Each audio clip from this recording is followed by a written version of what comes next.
Hey, Shana, nice to see you again. Hey, I'm so glad that we found this time to connect.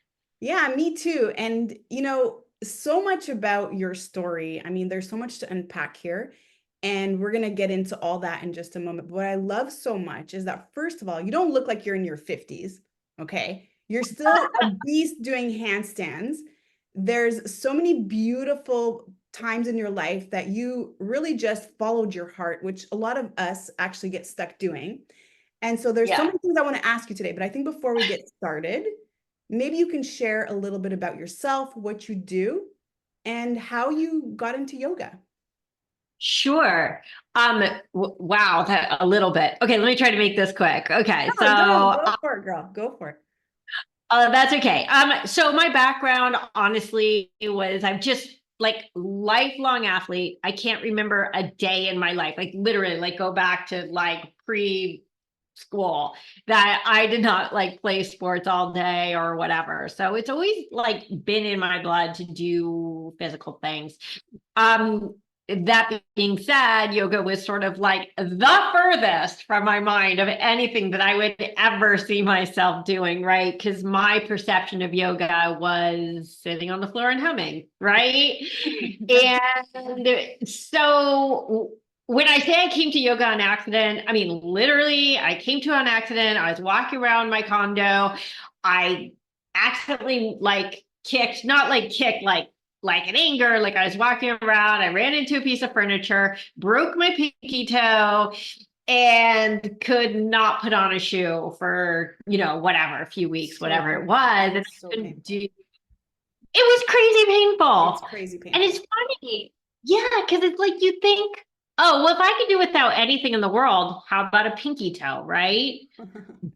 But it was excruciating. It turns out you can't really, I mean, unless you're born without a pinky toe, you can't really walk like if your pinky toe is broken. Yeah. And it seems like this little tiny thing, but I think it's a really good metaphor for life is that sometimes we don't realize how much the little tiny things are going to have such tremendous impacts on our lives. And in this case, pinky toe changed the whole trajectory of my life.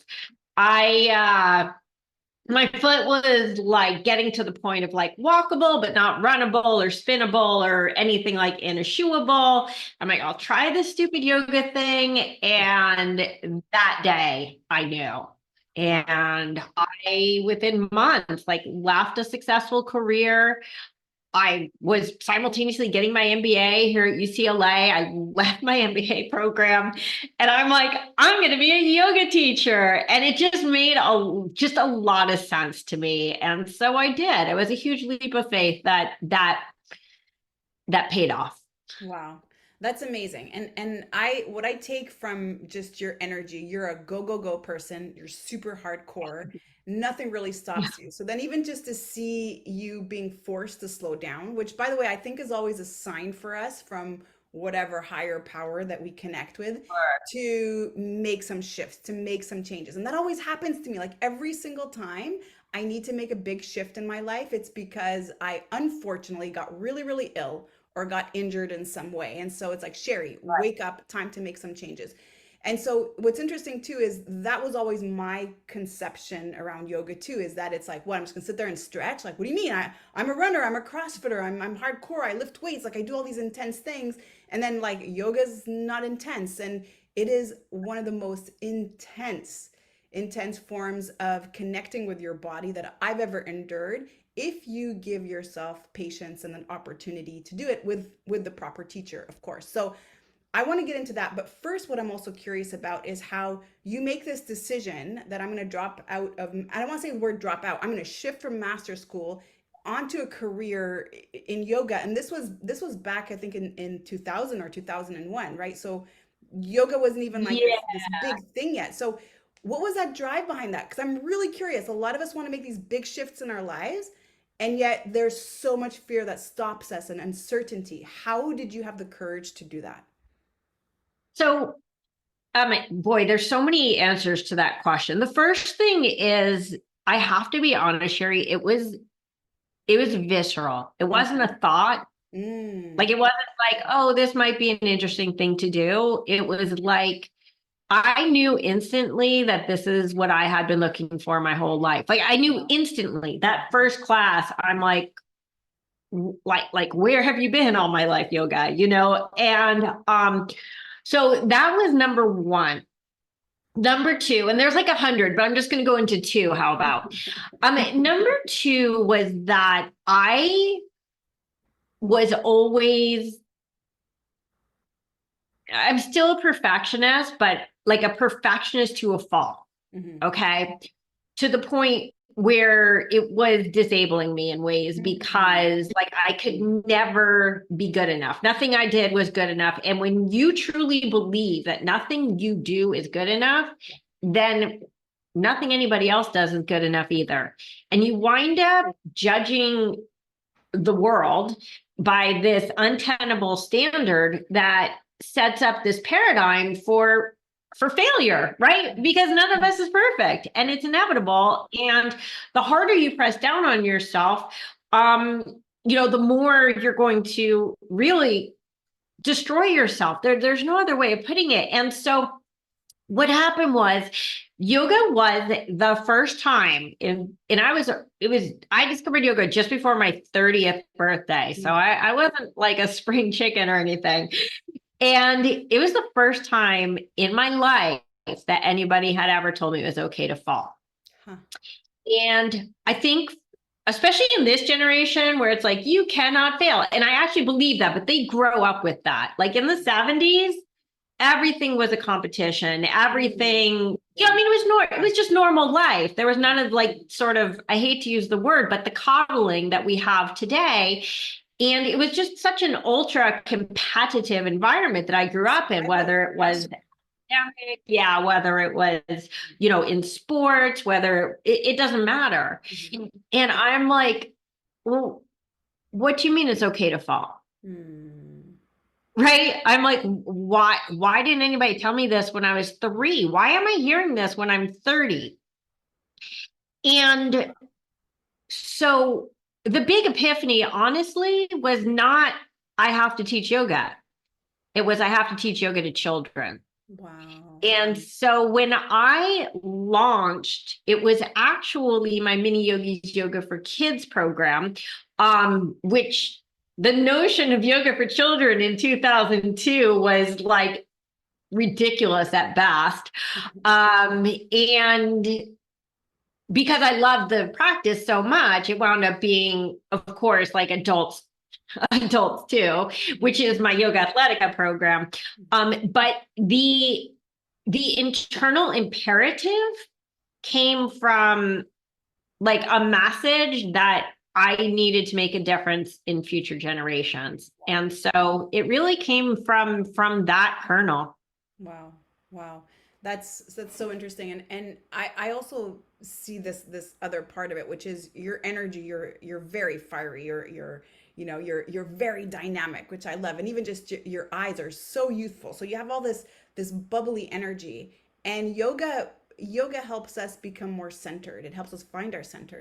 It helps us connect with mind, with body, with spirit. And so what was that like for you? So you say the first time you walked into a yoga class, you're like, I'm home. Like, this is it. Like, this is what I've always been looking for.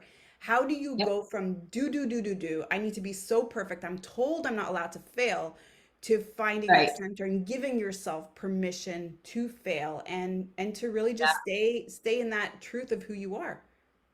Well, it's so funny, Sherry, that you say do, because I literally say that in order to like succeed at yoga, you have to shift to do. Oh, good. So because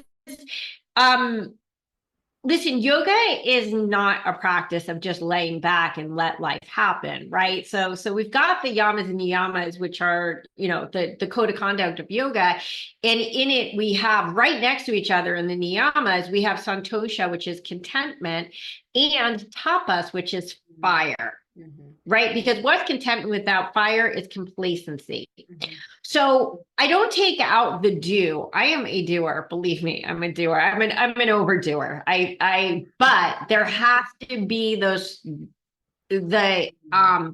yin and the yang, right? Like, so the do is the masculine and the B is the feminine. Yes.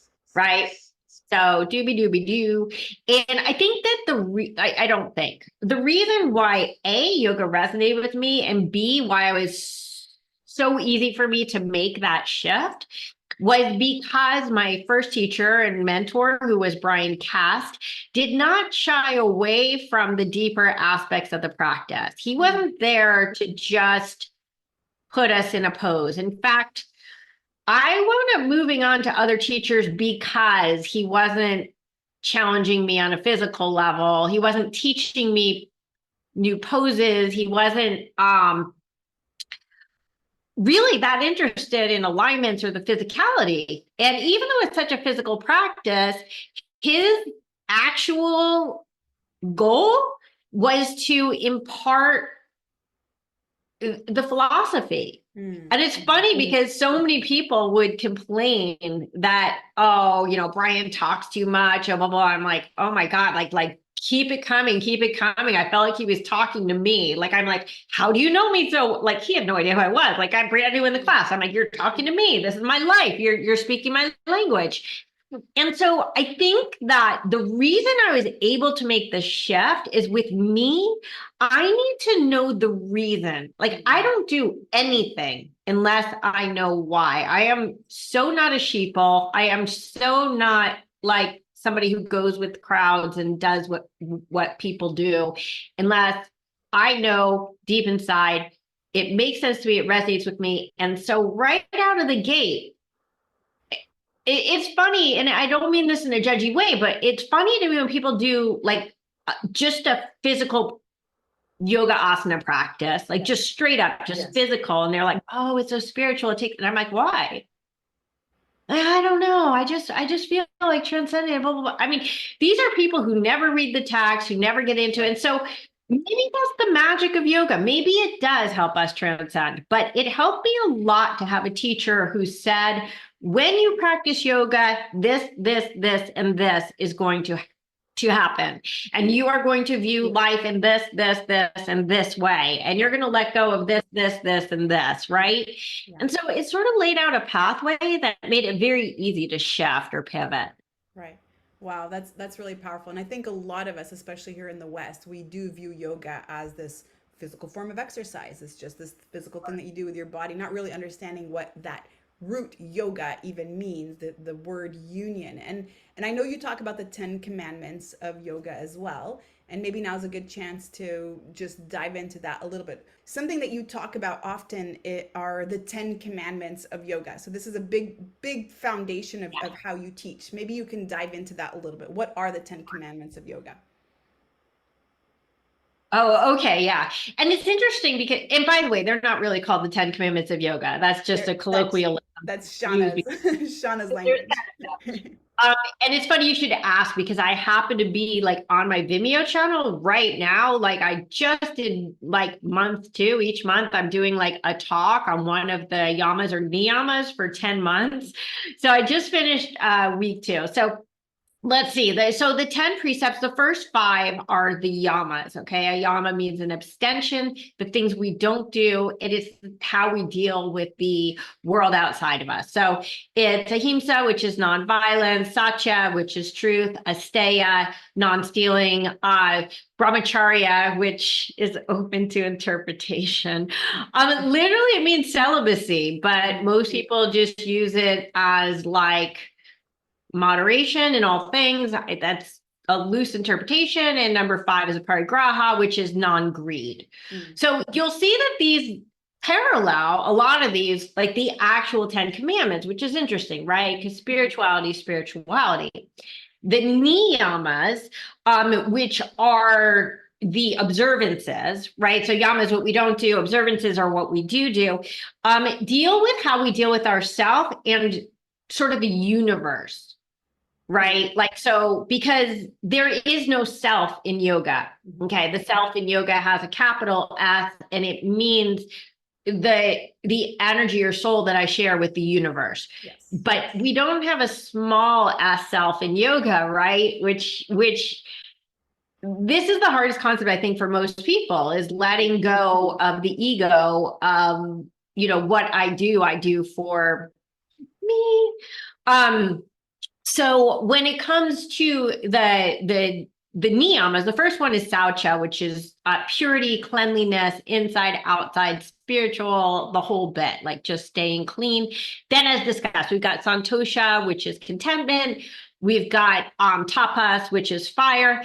Then we have one that people misunderstand a lot, which is svadhyaya. Now, svadhyaya means self-study, but here's what's interesting. In the West, because people are so programmed to think of little s self, they think that svadhyaya is self-study, like going inside, going to therapy and making yourself a better person. Now, while all of those are good things to do, if you let go of your ego, you know that it's not little s, it's big S. And what svadhyaya is, self-study with a big capital S, actually means studying scripture. Whether it's the Yoga Sutras, whether it's the Torah, whether it's the New Testament, whether it's the Quran, whether it's the Bhagavad Gita, the I Ching, like it doesn't matter. But svadhyaya is actually studying the greater self, meaning God. Like it's really God, because what's the last niyama, and this is so interesting because it really is the first commandment of the Judeo-Christian Bible, worded differently. It's Ishvara Pranidhana, which means like submission to a higher power. Now, what's so interesting about that is that it never defines that higher power. Right. So for everybody who says that yoga is a Hindu practice, right, some people say it's a Buddhist practice, whatever, it's not. It's actually a pan-spiritual practice meant to connect you to the higher power that you actually get to define yourself. Yes. So those are the 10 commandments of yoga. Is that too much information? No, this is so good. And that's exactly it. You get to the root of Atman, connecting and uniting with Para Atman. Like that's really what it is just understanding and being aware of the greater world around you. And why I want you to share this is because, again, here in the Western world, yoga is this physical thing. We turn on a lot of heat in a room and then we sweat it out, and maybe we do some push-ups and crunches and add that in, which also is not really yoga.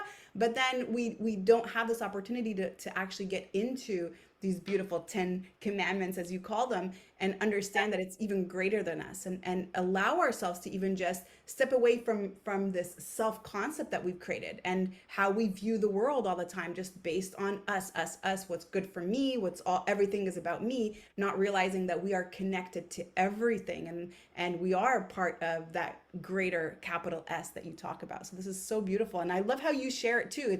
It's so tangible, it's so easy to understand, and it's very, very simple. So you do a really great job in that. And I know it looks like you have one more thing to add before I get into handstands. Is that true? You have one more thing to add about that? What other thing would you to add? Okay, I just see this enthusiasm. Your eyes are so constantly enthusiastic, Shannon. It's hard to keep up a little bit with gorgeous energy.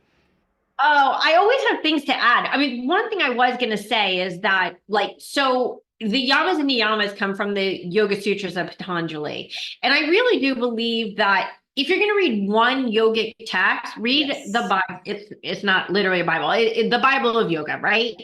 And it's all about, really all it's about is quieting your mind. And it literally, like the Yoga Sutras, it's the second sutra, we're here to quiet the modifications of the mind. And they say that if you could do that second sutra, you could ignore the rest of the book. Yeah. But this is major stuff.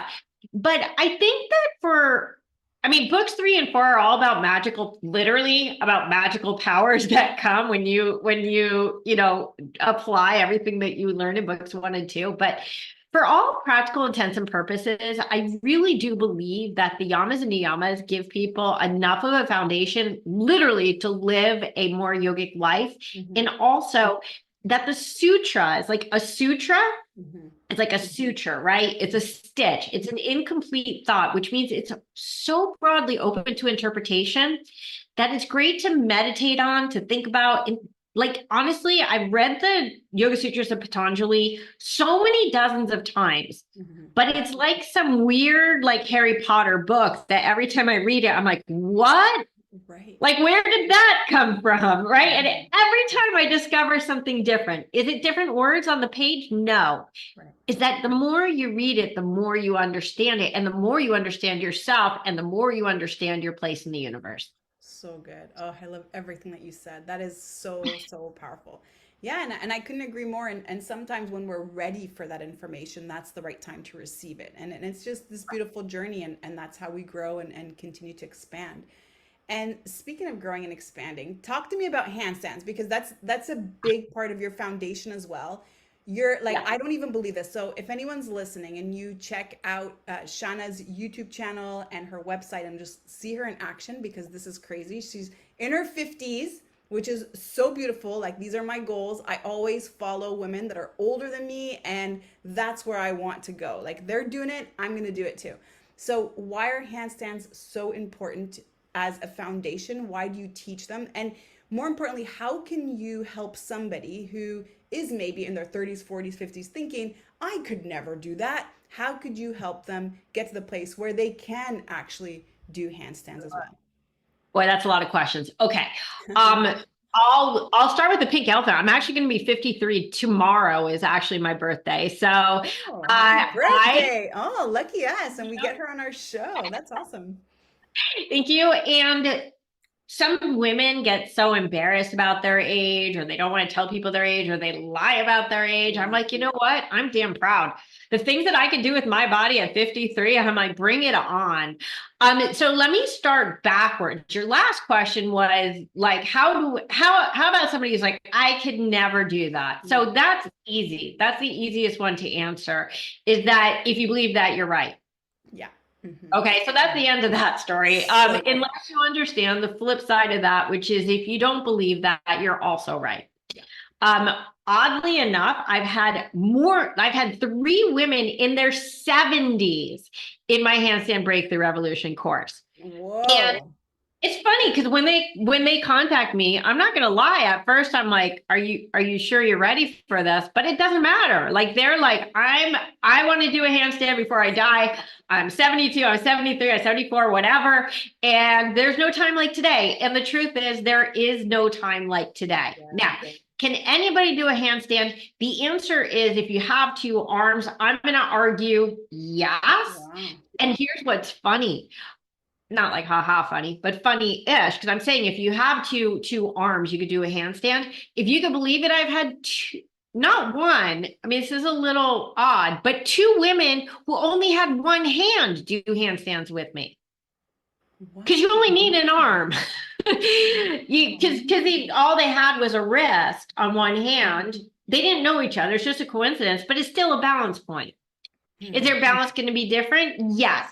I've taken men who are like, I had a man who was like, if you looked at him, he would laugh at himself because he's like, everybody laughs when they see me in yoga because they're like, what is that guy doing? He had this huge tummy, and he was in his probably 40s or 50s at the time, and he was doing it all.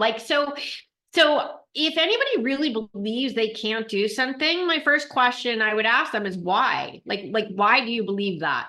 Right. Because that's the first thing that has to go. But it's not going to go until you understand what the belief is behind that. Now, we talk so much about self-limiting beliefs, so I don't want to be like a broken record. But we all have them. We all have them in certain aspects of our lives. I have them. And in fact, what I try to do, like literally, like the work that I've been working on the last year or two, is to be like, I have 100% complete confidence on the mat. 100%. No matter what I try, I'm going to be able to do it. Doesn't mean I could do it on the first try, but I know I could do it. I'm like, why aren't I bringing, like, just replicating that faith, because I know it works, into every single part of my life, right? And so I'm really focusing a lot on replicating processes right now. That's my personal process. But so why handstands? Because handstands, A, they're a function of faith. B, excuse me, they teach you incredible patience, right? Because you might fall, I forget about 10 times, literally thousands of times. Mm-hmm. I'm sure I fell, I never counted, thousands of times before I hit my handstand in the middle of the room. And, for the last, I don't know, 10, 20 years, I remember 10 years probably, I've been traveling the world as this handstand expert, right? Teaching people to do handstands, but they don't see the 5,000 times that I fell. Right. And so many people, they're giving up on fall number 97 because they're like, really? I've tried 100 times. Mm-hmm.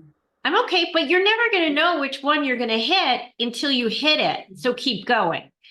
Right. So it teaches you perseverance. It teaches you non-reactivity, which is not freaking out when things aren't going your way, and also not freaking out when you fall, right? Getting back up, dusting yourself off and saying, okay, I fell. Something's going to have to change. I'm going to make sure I'm not going to die in this process. And I'm going to keep going. I'm going to nail my hands down. So it's like this function of skill set. Yes. But mindset, and the people who get the mindset piece are the ones who are succeeding like crazy, even when they're missing a hand, even when they're in their 70s. And the people who don't get the mindset piece, they usually wind up plateauing. Right, right.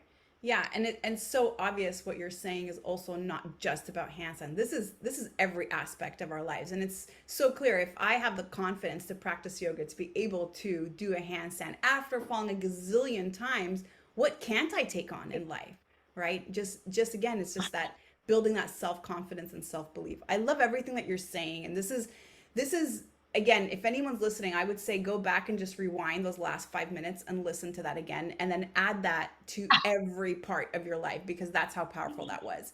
So how long then, and I know this is such an open-ended question, but how long then should a person practice handstand in one session, and how many times a week, let's say, if they're working on it, without fatiguing themselves, without injuring their shoulders? What would you say, like, okay, here are the guardrails?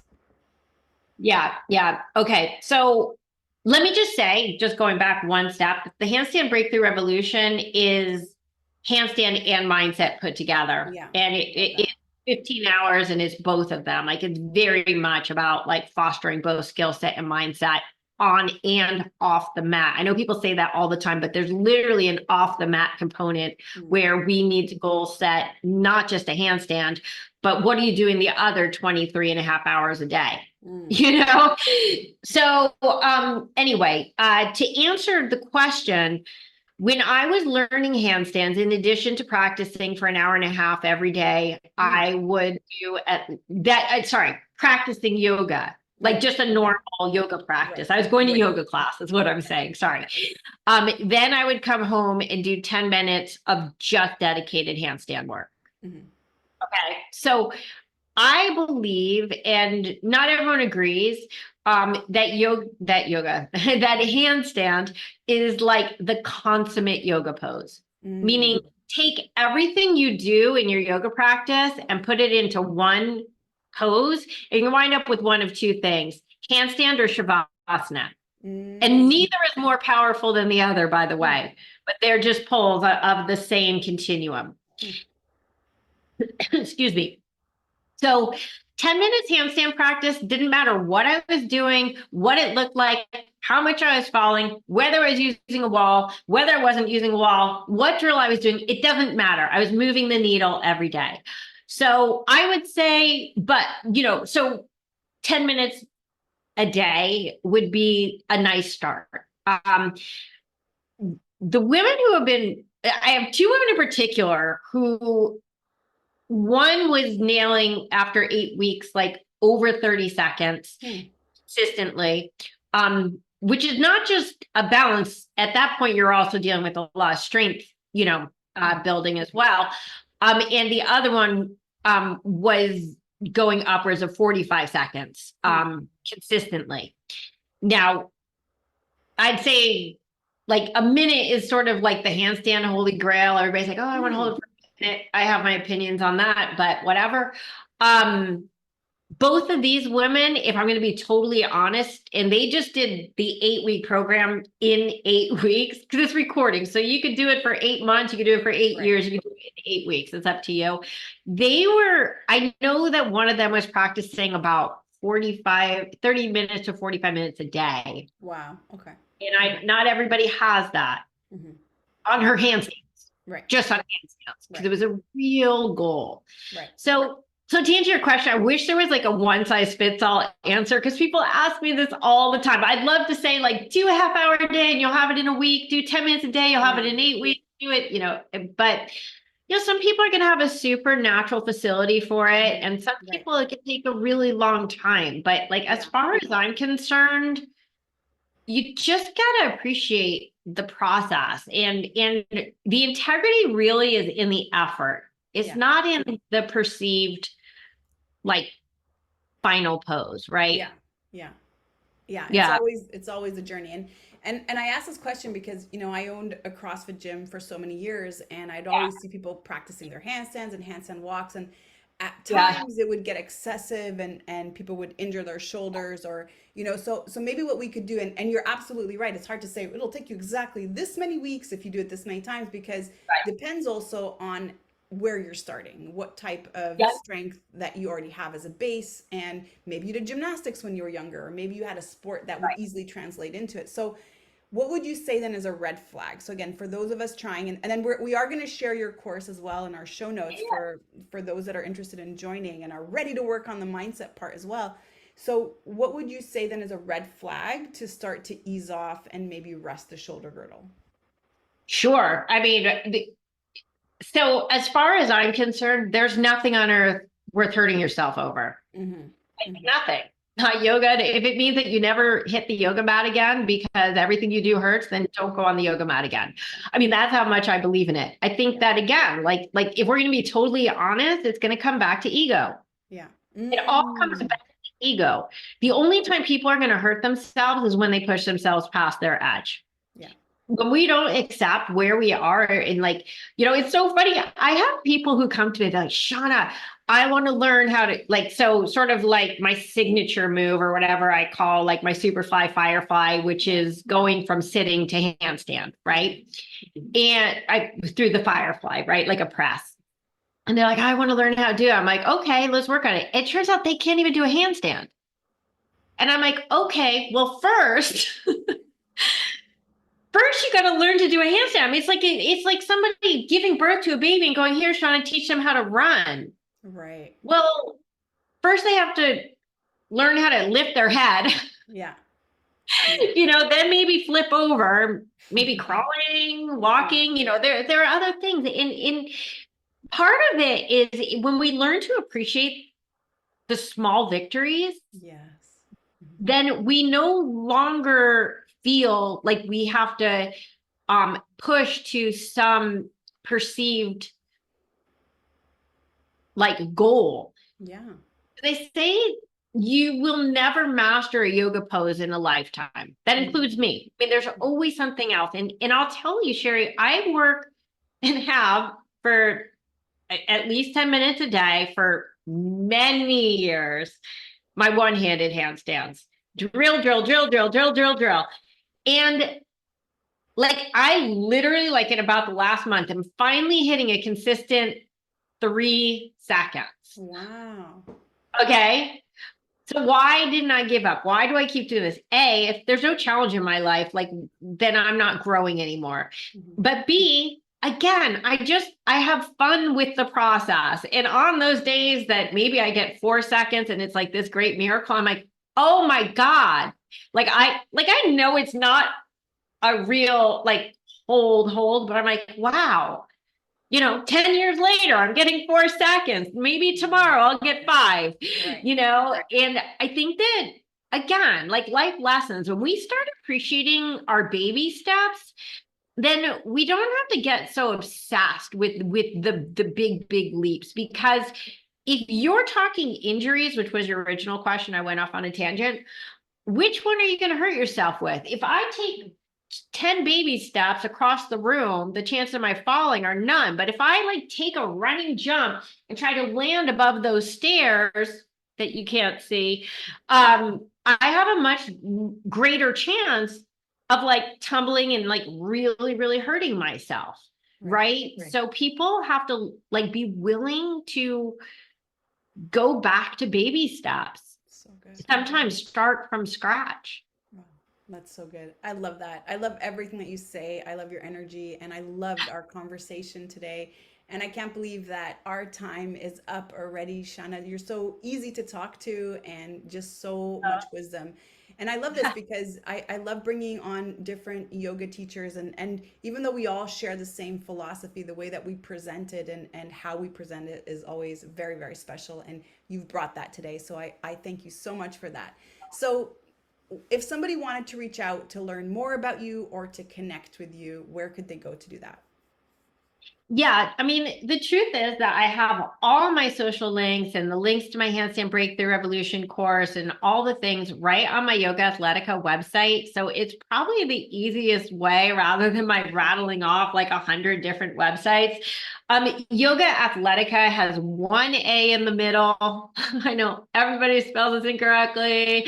And it will be in the show notes. But if you go to yogathletica.com, you'll see my YouTube, my Vimeo classes, my handstand breakthrough, my Facebook, my Instagram, all the things.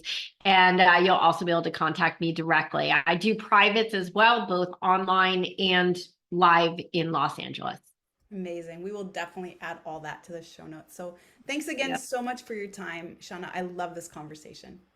Thank you. So do I. Thank you so much for having me.